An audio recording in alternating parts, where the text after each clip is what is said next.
মাজনী মাজনী কি কৰি আছা? আহা আকৌ সোনকালে ভাত খুৱাই দিওঁ।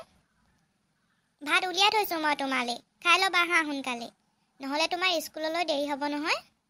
মাজনী আহা সোনকালে, মোৰো কাম আছে নহয়, তোমাক স্কুললৈ পঠিয়াই মই আজৰি হৈ লওঁ আকৌ। গৈছোঁ মা। ভাতৰ লগত আজি কি ৰান্ধিছানো? দাইল আৰু ভাত বনাইছোঁ মাজনী।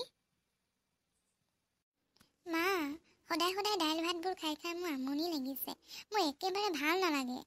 বেলেগ কিবা এটা বনাই দিব নোৱাৰানে তুমি? মাজনী, এতিয়া তুমি এনেকৈ খোৱাচোন, সন্ধিয়াকৈ তোমাক মই ভাল কিবা এটা বনাই দিম। নাখাওঁ মই সদায় সদায় দাইল ভাতবোৰ, আজি মই নোখোৱাকৈ স্কুললৈ যাম। মা, মই আজি ভাত স্কুলতহে খামগৈ, স্কুলত ভাত দিয়ে নহয়। ঘৰত বনোৱা ভাতবোৰতকৈ স্কুলৰ ভাতবোৰে খাবলৈ ভাল। তাত দাইল দিয়ে, চয়াবিন আৰু আলু আৰু লগত কণী এটাও দিয়ে। যাওঁ মই। মাজনী ৰ'বাচোন। হে ভগৱান, কি কৰোঁ মই বাৰু এই ছোৱালীজনীক কেনেকৈ বুজাওঁ? মানুহজন ঢুকুৱাৰে পৰা কেনেকৈ মই ঘৰখন চলাইছোঁ একমাত্ৰ মইহে জানো। খেতি মাটি বুলিবলৈ যিকেইডৰা মাটি আছিলে, মানুহজনৰ বেমাৰৰ চিকিৎসা কৰোঁতেই গ'ল। মাটি বুলিবলৈ এতিয়া একমাত্ৰ ঘৰৰ ভেটিটোহে আছেগৈ। অৰুণোদয় পুৱা 1200 টকাৰে আৰু ৰেচন চাউল 5 কেজিৰে মাহটো চলিবলৈ বৰ অসুবিধা। বৰ্তমান সময়ত বস্তুৰ যিহে দাম বাঢ়িছে, আমাৰ দৰে দুখীয়া মানুহবোৰৰ বৰ কষ্ট হৈছে অ'। হে ভগৱান, কি কৰোঁ মই?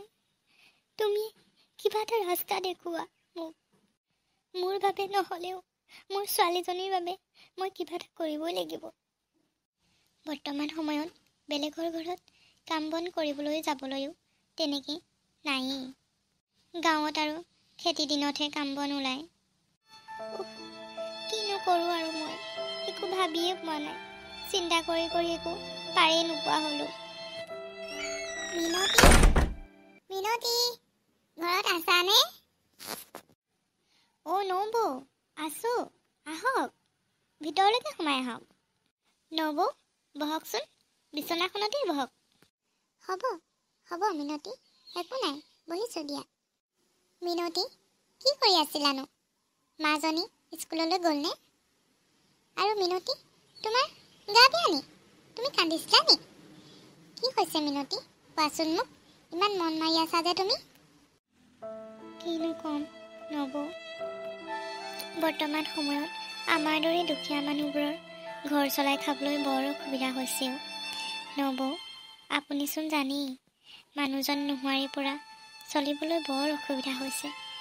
মাজনীও চাওঁতে চাওঁতে ডাঙৰ হৈ আহিছে, তাইৰ অভাৱবোৰ কেনেকৈ পূৰণ কৰিব পাৰোঁ তাকেই চিন্তা কৰি বহি আছিলোঁ, একো উপায়ে পোৱা নাই। মিনতী, মন বেয়া কৰি নাথাকিবা আৰু অনবৰতে একেবোৰ কথাকে চিন্তা কৰি নাথাকিবা।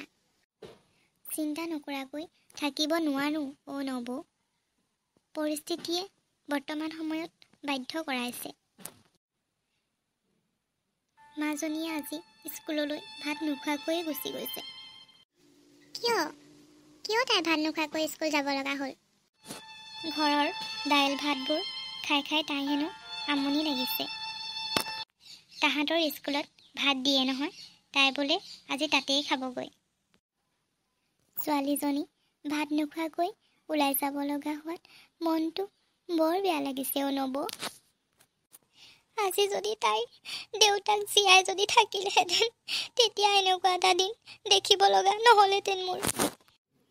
হ'ব মিনতী, দুখ নকৰিবা, এই কন্দা কটাবোৰ বন্ধ কৰাচোন এতিয়া। মাজনী এতিয়া সৰু হৈ আছে, তাই ডাঙৰ হৈ অহাৰ লগে লগে তোমাৰ কথাবোৰ নিশ্চয় বুজি পাব।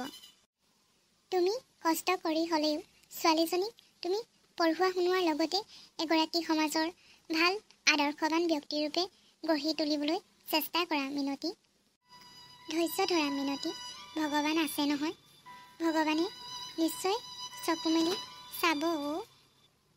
এদিন তোমাৰ ভাল দিন আহিব চাবা, কষ্টৰ ফল সদায় মিঠা হয়, মনত ৰাখিবা।